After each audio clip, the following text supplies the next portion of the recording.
Ottawa will welcome more than 1,000 Syrian refugees before the end of next year. Today, the Ontario government announced it would contribute about $1.3 million to help the settlement agencies that will help those refugees. Our government, as many of you may recall, has committed $8.5 million over 2.5 years to help deliver immediate and long-term supports for refugees and to help organizations and groups that are privately sponsoring refugees.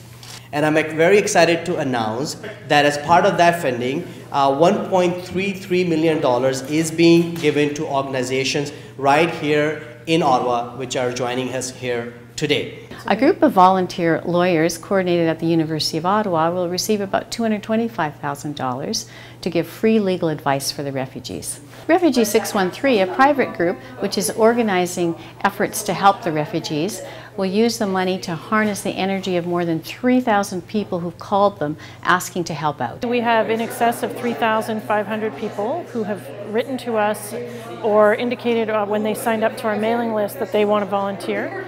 And so this money will help us manage that. It will help us get a system in place so that we can make postings, bring people in, use their skills, use their time wisely. It'll also help us to coordinate the experts who are working in this field.